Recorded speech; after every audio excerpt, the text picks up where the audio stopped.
Dans la pluralité des idées, on aura forcément les ressources nécessaires pour booster notre économie et par ricochet le développement de notre nation. Et chacun est concerné, quelle que soit sa position. Et nous ferons le débat et mes débatteurs sont en place. Je vous présente ceux qui nous ont rejoints entre-temps, puisque déjà la directrice adjointe de cabinet était avec nous. Alors, King Nyaro, il nous a rejoints. C'est sûr que son visage vous dit beaucoup de choses en matière de production audiovisuelle, mais l'autre chose que vous ne savez pas, King Nyaro est un spécialiste du marketing. Bonjour King Nyaro. Bonjour Alain. Comment allez-vous? Ça va bien. Super. Alors, en face de vous, nous avons Madame Ali Aladaye. Bonjour. Bonjour Alain. Vous êtes coach, vous êtes formatrice, mais vous êtes beaucoup plus spécialisée dans la décoration d'intérieur, voilà. Et vous utilisez beaucoup nos matériaux locaux pour travailler, pour donner du design à nos maisons. Effectivement. Merci d'avoir accepté notre invitation. C'est moi. Madame Thibouté Sama Emily, vous êtes la directrice adjointe de cabinet du ministère du Commerce et de l'Industrie. Vous êtes un peu la voix du gouvernement qui nous dira un peu comment vous voyez les choses. Mais je ne vends aucun secret en disant que vous êtes aussi dans les pains tissés. Oui, si, vous voyez, pas seulement dans le pain tissé, disons que dans le tissu made in Benin, je porte là du batik, et c'est un tissu du Citex, teinté par une étudiante. D'accord, allez. On verra bien, on va faire un tour surprise parfois, un jour, un de ces quatre au ministère pour voir un peu si la ministre, tout le cabinet, tout le monde est en télé locale. Allez, c'était juste pour vous saluer. King Nyaro, dites-nous. On parle de nos produits locaux, on parle de l'industrialisation. Et on a vu qu'au-delà des discours, le gouvernement béninois s'est mis à la tâche avec la zone industrielle de Glodibé. Mais l'autre chose qui choque parfois, c'est le bon produit dans le mauvais emballage. Vous qui êtes spécialiste du marketing, quel est le rôle de l'image dans la vente, la promotion d'un produit? Enfin, quand on parle d'emballage, l'emballage sert plusieurs fonctions au produit. Ça peut servir à préserver le produit, à faire en sorte que ce soit un produit qui dure sur le temps de conservation qu'il faut. Mais surtout, les fonctions marketing regroupent surtout la vision et la manière dont les consommateurs voient le produit. Par exemple, un produit, si vous faites un produit qui est destiné à l'hygiène, il doit être placé au niveau des yeux dans le rayon. Donc, s'il n'est pas, c'est-à-dire que les brosses à dents, machin, tout ça là, vous ne pouvez pas le mettre en bas des étalages. Ça veut dire aussi que les couleurs à choisir sont à étudier, les caractères à mettre sur l'emballage, qu'est-ce qu'il faut écrire, qu'est-ce qu'il faut mettre pour attirer le regard. Je vois par exemple des personnes qui vendent du savon, des savons liquides, des produits d'hygiène fabriqués au Bénin, mais il n'y a pas de bleu sur l'emballage. C'est pas normal. Pourquoi c'est pas normal? C'est pas normal parce que le code couleur marketing de la lessive, c'est du blanc, bleu et peut-être vos couleurs. En fait, ce sont des choses qui captent l'attention et qui attirent le regard dans les rayons.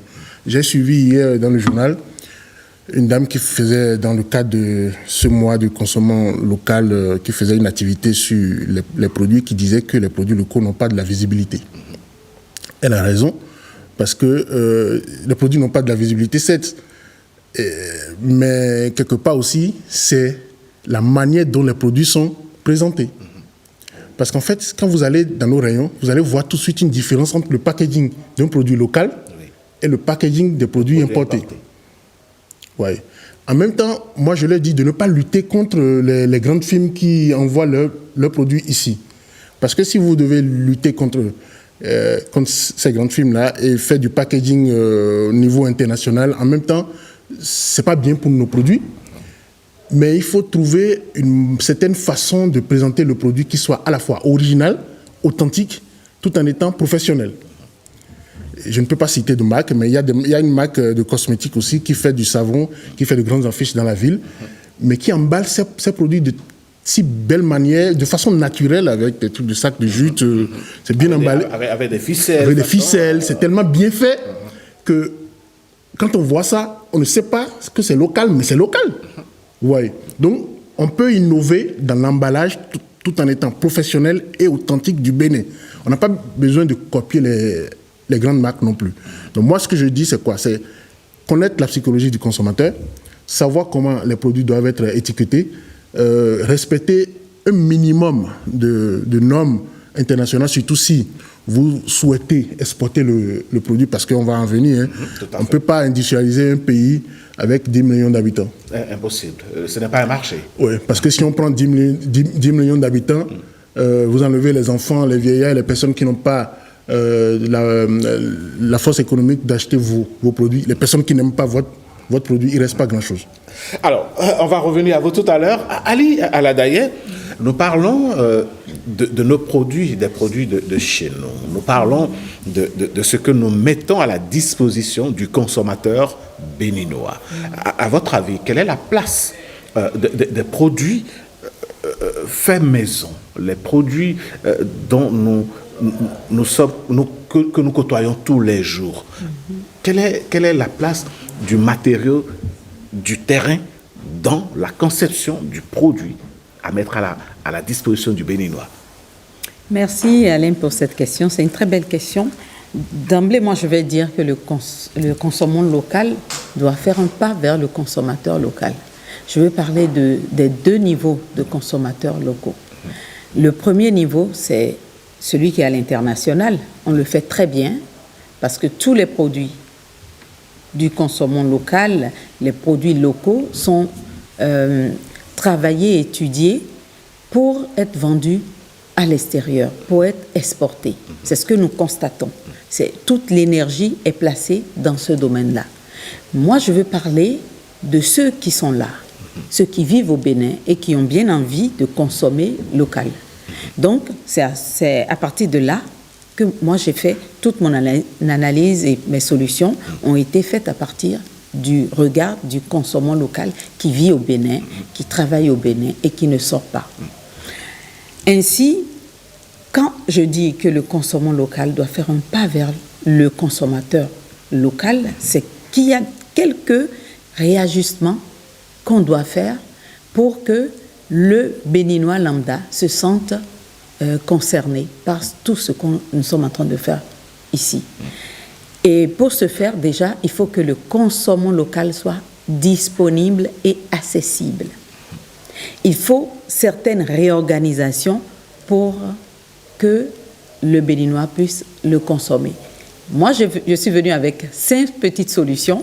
Donnez-nous déjà la première. D'accord. Oui, déjà la première, je vous cite déjà qu'on va agir sur l'organisation, premièrement. On va agir aussi sur la subvention. On va agir sur la transformation, la formation et l'éducation. D'accord. Donc, quand nous parlons du premier point, qui est l'organisation, déjà, il faut créer un creuset de réflexion qui est représentatif de tous les domaines de mise en valeur du consommant local. Ce creuset va pouvoir impliquer tous les acteurs de l'agroalimentaire, pharmacopée, mode, architecture et design, tous ceux qui sont dans le secteur du consommant local, les vrais acteurs du consommant local. Et ce creuset va agir aussi comme un bureau de style. Comment? Je donne un petit exemple. C'est ce bureau, c'est à partir de ce bureau qu'on va donner les grandes tendances vers lesquelles le consommateur, le consommant local va se tourner selon le domaine. Je donne le domaine de l'agroalimentaire. Par exemple. Donc, si vous avez dans ce creuset les représentants de l'agroalimentaire vont réfléchir et se dire, bon, entre 2 ans ou 3 ans, les 2 ou 3 ans prochains, nous allons plutôt aller vers l'élevage de bovins, parce qu'on n'en parle pas souvent. Le bovin, ça représente quelque chose. Un bœuf adulte, c'est beaucoup de kilos. Et il y a beaucoup de possibilités de transformation. Et quand ils ont parlé de ça, quelles sont les cultures qu'on doit pouvoir mettre en œuvre, soit cultiver, transformer, mais là, on ne va pas s'arrêter à ce qui se faisait d'habitude. On va voir dans quelle mesure on va faire de nouveaux mets avec ce qu'on a sur le marché, qu'on cultive habituellement. Histoire de varier. Histoire de pousser le consommateur local à aller vers le consommant local, ce qu'on propose avec des produits du terroir. Je prends l'exemple du manioc. On a l'habitude de faire du gari, du tapioca et tout. Tout ça, c'est su. Ce sont des techniques ancestrales. Qu'est-ce que les techniques nouvelles nous apportent avec de nouveaux mets? Moi, je me dis, on pourrait proposer des pains au manioc. Pourquoi pas? La farine, elle a une certaine élasticité. Il y a quand même une industrie au Bénin qui fabrique du Mais pain à est-ce partir que c'est du manioc, généralisé? Et pour cela, l'État doit intervenir dans tout ça. Parce que c'est l'État qui doit créer ce creuset de réflexion. Ce ne sont pas les associations entre elles. On sait qu'au Bénin, on a des difficultés et ça, c'est comme ça. On ne peut rien faire. On ne peut pas changer la mentalité du Béninois du jour au lendemain. Donc, c'est l'État qui doit tout organiser et faire un creuset de réflexion qui va impliquer nous autres, qui sommes les acteurs dans différents domaines, pour qu'on puisse venir s'asseoir et réfléchir et donner des solutions. Et les solutions, l'État va nous imposer aussi des objectifs à atteindre. C'est-à-dire faire évoluer les choses. Regardez ce que les autres font ailleurs. Par exemple, le blé, on fait du pain. L'État reste avec en quelque sorte le métronome de tout ça. D'accord. Je reviens vers vous tout à l'heure, à la dernière. Émilie Thibouté-Sama, l'État est interpellé par l'acteur ou l'actrice du consommant local. On a parlé de subventions, on a parlé d'un rôle de métronome. Est-ce qu'aujourd'hui, le ministère du Commerce et de l'Industrie se positionne comme tel? Merci. Je disais tout à l'heure qu'en termes de perspective, nous sommes en train de mettre en place la stratégie de la promotion de la consommation locale. Et donc ça sera un cadre institutionnel dans lequel les différentes parties prenantes y seront.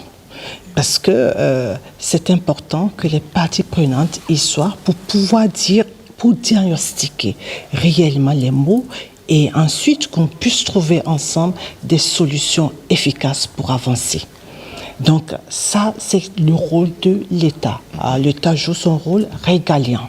Et en ce qui concerne les subventions, il y a beaucoup de fonds qui sont mis à disposition, que ce soit le fonds du développement de l'artisanat, le fonds national du développement agricole, il y a l'agence de la promotion des PME, l'ADPME, il y a l'ANPME, il y a beaucoup de structures qui sont là quand même pour accompagner et pour écouter, parce qu'on n'accompagne pas au hasard. Mais est-ce que, justement, on n'accompagne pas au hasard, mais est-ce que ceux qu'il faut accompagner ont l'information?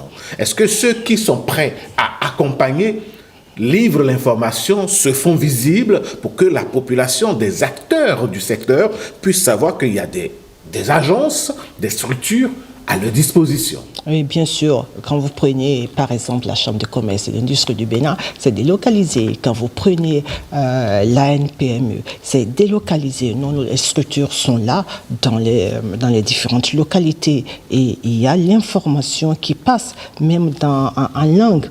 Donc, c'est juste qu'il est important que chaque partie, et surtout les promoteurs, soient prêts. Vous savez, tout à l'heure, King parlait de l'emballage, de l'étiquetage, du packaging. Généralement, les promoteurs, ils ne mettent pas ça en termes d'investissement. Et ça, c'est important, c'est un investissement. Même parfois, la communication dans leur plan ne figure parfois pas, ou bien peut-être c'est une portion congrue, le parent pauvre de tout le plan. Exactement. Donc, on ne s'improvise pas entrepreneur. Alors, l'entrepreneur doit savoir tout ce qu'il faut pour pouvoir y arriver. Je ne me lève pas le matin parce que je n'ai peut-être pas l'emploi ou juste que l'idée m'est venue là dans mon rêve et que je commence par dire je vais faire un article ou un produit. Déjà, l'entrepreneur, il est important d'identifier le besoin. Et je vous dirais même qu'il arrive qu'on vende le produit avant de l'avoir fabriqué. Moi, j'ai suivi une jeune dame et il faut même qu'on en parle. Elle disait qu'elle fabriquait un sac. Puis, elle fait un premier échantillon qu'elle poste. Parce que, comme je vous ai parlé des marketplaces, les réseaux ont quand même une puissance quelque part. Elle poste ça, elle dit, c'est bientôt à lancer. qui sont ceux qui veulent en commander. Moi, j'en fais juste pour la première étape, j'en fais 6. Elle a doublé la mise avant d'avoir créé. C'est dire que le besoin est là. Et quand le produit est beau, moi j'ai eu à discuter avec beaucoup de Béninois. Il n'y a pas, c'est pas un problème, une fois encore, de prix. Quand le produit est beau, le Béninois aime la qualité. Quand le produit est beau, on y met de l'argent. C'est la façon dont on communique. Aujourd'hui, vous allez dans nos grandes surfaces. Il y a des rayons qui sont dédiés au Made in Bénin. Et les coûts sont même parfois un peu plus élevés que les coûts qui sont là parce que le produit a suivi un processus de qualité. Et j'ai l'habitude de dire que, et il est beau, quand on le voit, on a envie de l'acheter. Et j'ai l'habitude de dire que on a l'impression que les produits importés sont moins chers. Mais quand vous prenez ce produit importé dont vous ne connaissez pas réellement la provenance, dont vous ne connaissez pas réellement comment ça a été conservé, comment ça a été transporté, les ingrédients, et qu'in fine, après, vous développez un certain nombre de maladies, vous convenez avec moi que vous dépensez 10 fois, 20 fois, 30 fois plus. Alors qu'ici, quand on fait la promotion du consommation local, vous avez la latitude d'aller chez le promoteur et de voir comment c'est produit. Et c'est là l'importance du consommateur. On en fait un acteur de la consommation si on ne consomme pas. Comment nous allons faire le retour à nos promoteurs pour qu'ils améliorent la qualité? Donc chacun de nous a un rôle à jouer dans cette promotion du consommer local. Et pour ce qui est de la décoration d'intérieur avec notre artisanat, je vous assure que c'est paradoxal. Quand vous allez chez les expatriés et que vous regardez leur déco, c'est avec nos calebasses, c'est avec la vannerie, avec notre bois, etc. Et c'est beau. Et nous devons promouvoir ça. Par contre, quand on va chez nous, c'est les images des autres. Qu'est-ce qui explique ce contraste? Ça, c'est normal. Hein? Et c'est pour cette raison que le mois du consommation local consacre cette énergie-là et cette conscientisation au consommer local. Vous savez, aujourd'hui, comme je l'ai dit, l'Africain est fier de ses racines. Et il y a un retour sur nos valeurs. Et quand nous parlons de nos valeurs, ce n'est pas seulement les valeurs culturelles, ce n'est pas seulement les valeurs culturelles, mais c'est également dans la consommation, c'est également dans notre vestimentaire. Aujourd'hui, on est fiers. Avant, quand on prenait l'avion, on était en costume. Aujourd'hui, on est en bomba. Aujourd'hui, on est dans nos pagnes. Et on est fiers de l'exhiber. Parce que c'est ça, notre africanité. Et c'est en même temps que, à chaque fois que nous achetons quelque chose, nous conservons l'argent chez nous. Donc ça, c'est important d'attirer l'attention au fur et à mesure. Aujourd'hui également, dans le mobilier, beaucoup de choses se font. Je vous assure qu'il y a des artisans, vous prenez les meubles, vous vous posez des questions, mais est-ce que c'est importé? La finesse, la finition et la finesse des meubles, mais ça a un coût. Et absolument, il faudrait qu'on puisse donner le coût qu'il faut. Je trouve même que nos promoteurs font des coûts relativement moins chers parce qu'ils n'intègrent pas ce qu'ils conçoivent. Avant de sortir un produit, vous concevez. Donc, il y a la partie intellectuelle, même qu'ils ne mettent pas sur le coût final. Et donc, il est important qu'on ne s'arrête pas tout le temps sur le fait que les produits sont moins chers. Je préfère en acheter. Il faudrait qu'on aille tout doucement et qu'on s'approprie cela. D'accord. Je reviendrai vers vous tout à l'heure. Kinyako, nous sommes presque 13 millions de Béninois, 12 millions de Béninois. Nous envisageons industrialiser fortement le pays. Nous envisageons créer des pôles d'industrialisation dans le pays. Quel travail il faut faire pour que non seulement on fasse l'industrialisation, mais que le produit soit disponible au plan local pour ne pas emprunter l'expression de Ali qui dit ramener le produit local vers le consommateur local. Enfin, quand on parle d'industrialisation, moi je pose la question du marché. Industrialiser, c'est trouver des marchés. Il sera difficile pour une entreprise au Bénin de produire que pour le Bénin et de dire qu'elle a fait des investissements d'industrie. Ce sera difficile parce qu'on n'a pas le marché pour consommer ce que de grandes industries pourraient sortir. Alors, il y a des pays qui ont la chance d'avoir la démographie qu'il faut, le Nigeria, l'Égypte, l'Afrique du Sud. Oui, mais ça ne veut pas dire qu'il n'y a pas de modèles pour les pays comme le nôtre. La Suisse est un exemple. C'est-à-dire que c'est à nous de voir. Moi, depuis, ça fait des années que je parle de ce concept-là, c'est-à-dire que quand on étudie le marketing à l'échelle d'un pays, le pays aussi doit avoir une orientation stratégique de marketing. Qu'est-ce que nous vendons et à qui nous le vendons? Et qui veut l'acheter? Si on ne se pose pas la question de qui veut l'acheter, on va produire et on ne saura pas où vendre.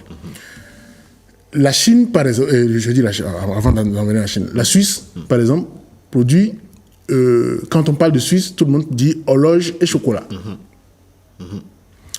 Et après, on va dire banque. La banque est un produit, c'est un service. Donc, quand vous regardez dans tout ça, la Suisse ne produit pas du cacao. Non.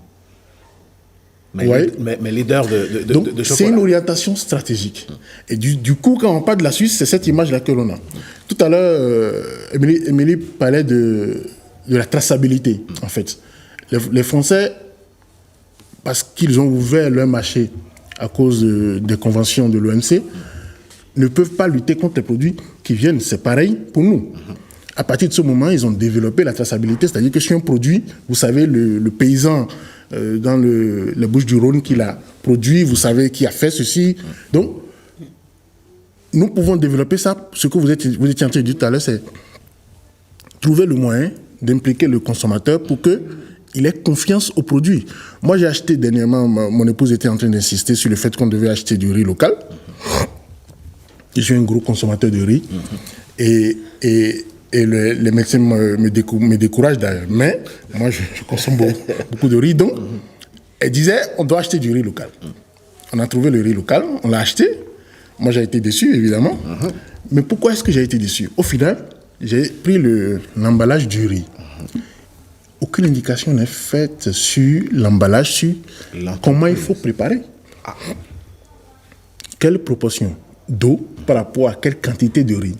Parce que tous les riz ne se préparent pas de la même manière. Parce que j'ai finalement demandé à mon épouse, alors, comment tu as préparé? Pourquoi est-ce que je ne vous arrête pas, King Nyaro, ben, j'imagine quelqu'un en train de tiquer, en train de dire, mais tout le monde sait comment on prépare du riz. Non. Est-ce qu'il faut un mode tous les d'emploi, types de riz ne sont pas préparés de la même manière. Et c'est quand une industrie doit grandir, il faut arriver à ce niveau d'exigence par rapport aux produits. Alors, moi, je le fais parce que je me dis, on est au Bénin, il faut acheter béninois. Oui, mais après, je ne suis pas reparti. Moi, en tant que technicien du marketing, il faut gagner le client, mais il faut le fidéliser. Si tous les jours vous vous levez pour vous battre, pour avoir un client qui repart, mais vous recommencez. Non, vous n'avancez pas. Donc, il faut faire en sorte que le produit, vous puissiez expliquer à votre consommateur, à votre client, qu'en fait, il faut le préparer de telle manière pour que la déception ne vienne pas juste d'une malcompréhension. Voilà. Donc, pour moi, il y a beaucoup de choses qui sont encore à faire pour qu'on en... Aujourd'hui, nous produisons pour peut-être atteindre ce que je dirais la suffisance alimentaire. Donc, l'autosuffisance alimentaire. C'est-à-dire que nous produisons pour pouvoir marcher nous-mêmes. Non, je sais que le gouvernement fait de gros efforts pour industrialiser le Bénin. Mais si vous voyez, moi, les exploits du gouvernement dont j'entends parler par rapport à la GIDZ, par exemple, c'est que tout ce qui est produit, par exemple, en matière de textile, les gros marchés, c'est de l'extérieur que nous les avons. Que les commandes viennent. Vous voyez, les commandes viennent. Ça, moi, je suis content. Parce que ceux qui commandent au Bénin commandaient en Chine avant. Donc ça, c'est un exploit. Il ne faut pas l'occulter. C'est clair, c'est indéniable. Voilà. Mais après, vous voyez qu'il faut multiplier ce type d'exploit et que nous soyons la Chine africaine de ces grandes entreprises-là. C'est ça l'idéal. Parce que lutter contre les mentalités, c'est un problème de communication. Ça ne peut pas se faire du jour au lendemain. Donc, on a beau faire des mois du consommation local, tout ça. Les mentalités ne vont pas changer du jour au lendemain. Or, les entreprises doivent vivre au jour le jour. Vous voyez, c'est deux choses différentes. Oui. Donc moi, je comprends le discours de faire le mois du consommateur, tout cela, mais il faut aller sur des points spécifiques, trouver des orientations stratégiques et travailler sur ça pour que nous ayons une identité une identité visible à l'extérieur de notre produit local. Mais qui devrait trouver cette stratégie et qui devraient en être les acteurs clés? Amélie va vous le dire, c'est le gouvernement. En fait, je voudrais juste dire un petit mot par rapport à ce que King a dit. Dès lors qu'il a pris le riz et que la préparation a été un peu difficile, c'est là où il a tout son rôle. Le rôle non plus du feedback. Le rôle non plus du simple consommateur, mais d'un acteur de la consommation. Vous savez, ça fait partie également des diagnostics que nous avons eu à faire. Comme on l'a dit, on a mis un comité de suivi et évaluation qui est allé au niveau des différents stands. Il y a tous ces éléments qui ont été relevés et qui vont être adressés. Par ailleurs, il est important de dire que nous avons des normes sur l'étiquetage. Vous savez, le Bénin aujourd'hui ne fait plus les choses au hasard. Nous allons vers le concert des nations. Une dynamique est mise en place et cette dynamique va se poursuivre parce que nous parlons aujourd'hui de la marque Bénin. Et la marque Bénin, c'est une marque qui veut se positionner et se démarquer. Et là, c'est important de respecter un certain nombre de normes.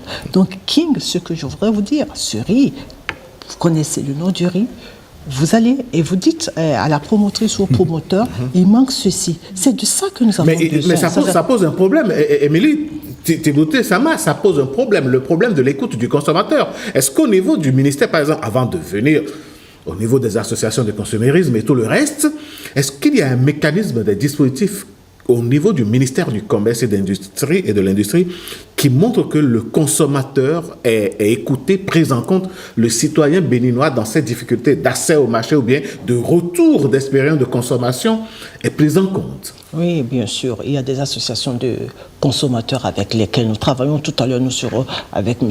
Enes Baguidi, qu'on ne présente plus, qui a derrière lui, je ne sais pas, une horde, des milliers de consommateurs. Donc, il y a des creusets et nous avons les retours sur lesquels nous travaillons avec les promoteurs. Donc, nous y allons progressivement parce que, comme vous l'avez dit, il y a un certain nombre de problèmes qui nécessitent des moyens financiers et le promoteur, il doit comprendre une fois encore, comme je l'ai dit, que dans sa démarche de pouvoir vendre son produit, qu'il y a des coûts à intégrer.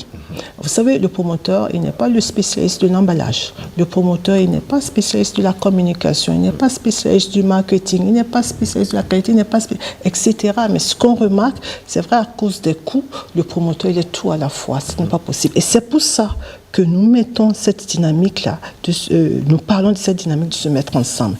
Vous voyez, quand on fait par exemple des formations en entrepreneuriat au niveau des étudiants, on leur dit oui, toi tu as une très bonne idée, mais regarde autour de toi, peut-être qu'il y a un comptable, il y a un community manager. Comment vous vous mettez ensemble pour créer votre entreprise et mutualiser les énergies tout en vous fixant des objectifs à échelle par rapport à les objectifs à moyen et à long terme.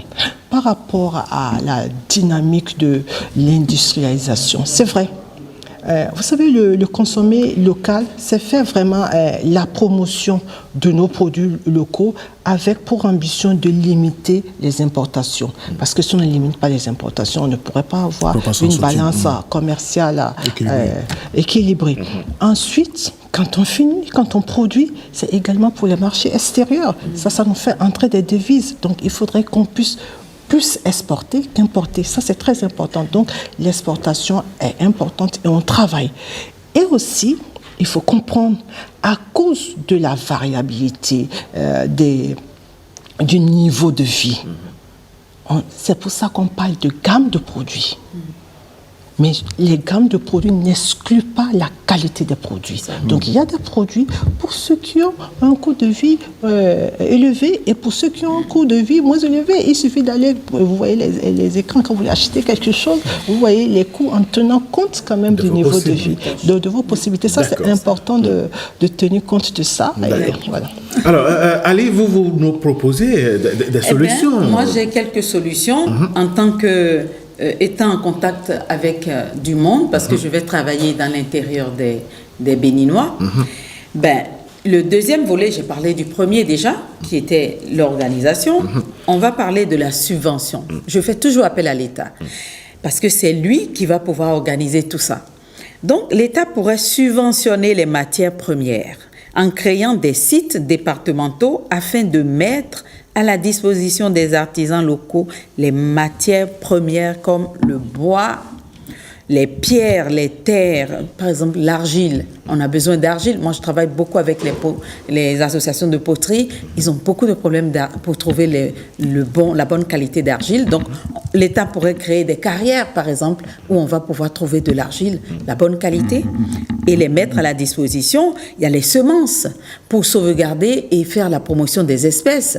Il y a aussi les espèces d'animaux qu'on va pouvoir vulgariser pour mieux outiller les éleveurs. Ok? On a aussi la possibilité de travailler sur les textiles, de les rendre disponibles. Nous avons le canvo qui est le tissé du Bénin, mais chaque région avec sa manière ancestrale de faire son tissé. Moi particulièrement, j'aime plus le tissé qui vient d'Abomey parce qu'il a un fond plus fin. Vous voyez, il est plus malléable, le guédévi. Donc il faut aller vers une labellisation. Il faut aller vers une labellisation, savoir que dans telle région, vous avez le tissé de telle région, il a telle catégorie. On catégorise au fait. Et quand l'artisan veut travailler, même s'il est à Natitengo, il peut trouver sur ce site, avec ces subventions-là,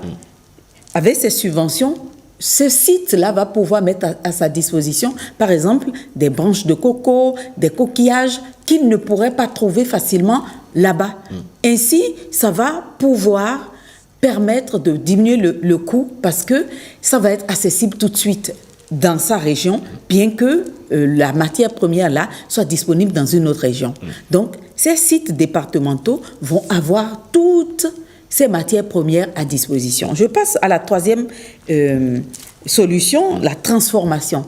Pour la transformation, l'État pourrait mettre aussi à la disposition, dans un cadre réglementé, des machines. Parce qu'il faut évoluer. Des machines de modélisation pour les matières premières. Je donne un exemple.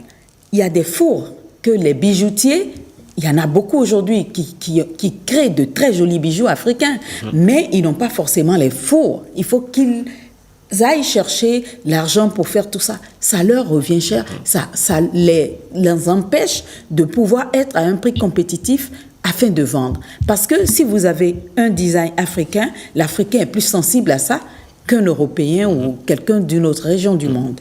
Donc, il y a les fours, par exemple, qui pourraient être installés. Il y a les machines de modélisation de bois, ça se fait déjà aujourd'hui pour les grosses entreprises d'ébénistes, ils le font très bien et on apprécie. Il y a des machines pour la modélisation et la finition des poteries, on en a vraiment besoin. Pour les pots, quand vous trouvez la poterie qui vient d'ailleurs, c'est travaillé avec plus de finesse. Donc, si vous avez plus de finesse... la question de la finition et de la finesse se pose toujours. C'est très important par rapport aux machines. Donc, l'État doit pouvoir trouver un site, mettre à disposition, ce sont des ateliers où chaque artisan va pouvoir aller payer là, se faire fabriquer son produit et repartir avec une finition vraiment très bien labellisée. D'accord. Je finis rapidement en parlant du canvas.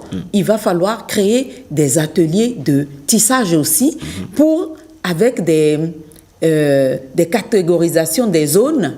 Si vous voulez du canvas d'Abomey, vous avez ces ateliers-là qui vont le faire, du canvas du Nord et ainsi de suite, pour ne pas qu'on soit toujours en train d'aller chercher au Nigeria et qu'on vienne le vendre chez nous au Bénin. Heureusement que déjà au Bénin, on a les fils pour le canvas. On a les fils. On a les fils, mais si vous vous rapprochez d'eux, technique. ils vont vous dire que près de 70% des fils utilisés aujourd'hui viennent de la Chine pour faire du canvas. Moi, j'ai discuté avec M. Alphonse, son nom m'échappe là, c'est le président des tisserands à Abomey, dans le musée d'Agonglo là. Ils importent essentiellement les fils qu'ils utilisent aujourd'hui. Pour plusieurs raisons qu'il a citées. Bon, je l'ai écouté, il est dans son domaine, il maîtrise mieux. Je ne pense pas que le problème soit là. On peut importer des fils de la Chine et faire un produit. Le produit, il est local, l'argent va dans la poche d'un artisan d'ici. C'est ça le plus important. C'est la technique aussi. Tant que c'est rentable. Alors, donc, moi, j'entends tout ce que madame dit, mais je ne pense pas que... Je ne défends pas l'État, hein, je ne suis pas un fonctionnaire étatique. Mais j'ai pas fini, au fait. Je pense que en fait, ce n'est pas le rôle de l'État. Le temps nous tape déjà. C'est pas le rôle de l'État de faire ce type d'atelier où les gens vont fabriquer leur... Tout à fait. Parce qu'il y a l'initiative privée aussi. Non, mais en réalité, ce que vous n'avez pas compris, et là, je vais défendre, Pardon? parce qu'en réalité, nous, on en a besoin. On a besoin que l'État mette à notre disposition des ateliers, des espaces qui vont nous permettre d'accéder on comprend certainement. à cette finition qu'on recherche. Ce sont des sortes d'incubateurs. Vous savez, Oui, ça c'est de l'initiative privée. Ça existe. Ça existe par exemple au niveau des jus de fruits où il y a un espace où les gens, les promoteurs viennent faire leurs fruits. Donc Voilà, ce dont vous parlez, pourquoi voulez-vous que ce soit l'État qui subventionne tout avec tout ce qu'il y a comme priorité? Laissez-moi vous dire ça, peut-être que s'il y a des privés qui vous écoutent, voilà. Des domaines dans lesquels ils pourraient investir. Et ils vont gagner de l'argent. Assez d'argent. Voilà, c'est pas le rôle de l'État de faire ça en fait. Moi, je m'adresse à l'État parce que je sais que l'État a les moyens de le faire, a la possibilité à partir en matière de financement de l'initiative privée, il y a assez de possibilités. L'État ne peut pas tout Chers débatteurs. Je voudrais juste dire on ne finit pas. Par rapport au fil, oui. Par rapport au fil, en fait, les fils existent aujourd'hui. Et les tisserands, vous savez que moi, je suis une tisserande. Non, évidemment. Ah oui? Évidemment. Je suis une tisserande. Mais c'est très intéressant. Pour vous dire que, écoutez, les fils existent aujourd'hui qu'on peut utiliser pour le tissage. Vous savez, le problème qui se posait avant, c'était la qualité de fil. Donc, on appelait les fils retors. Parce que les fils qui existaient ici, quand on les utilise, non, pas rigide, ça se cassait. Donc, maintenant, aujourd'hui, on a ces genres de fils-là pour pouvoir justement approvisionner. Émilie Thibauté, sans vous stopper, les internautes ont donné aussi leur avis. Parce que dans le débat, leur avis compte et c'est très important pour nous de savoir quelles sont les propositions que eux ils ont faites pour permettre à ce que les produits fabriqués chez nous puissent baisser le coût. Alors, et ça, c'est Maurice Tantan qui collectionne les avis et qui vient nous les livrer. Et King Yaro se fera le plaisir de céder son siège à son jeune frère. Allez, Maurice Tantan, mon cher Maurice, venez. King Yaro va vous céder son siège, voilà, pour nous présenter donc... Allez. King ne veut pas descendre. Eh bien voilà, merci beaucoup. Mon cher Maurice Tantan, oui. Les internautes ont donné leur réaction. Les internautes ont effectivement réagi. Bonjour Alain, bonjour à tous, bonjour à toutes. Ils ont été quelques-uns à suggérer des mécanismes parce que c'est la question qu'on leur a posée ce matin. Comment faire pour que le produit local puisse être compétitif par rapport aux produits importés en termes de prix. Ils ont donc été quelques-uns à réagir, à suggérer des mécanismes à cette fin. Nous allons prendre donc leur avis. Ils ont été essentiellement sur Facebook.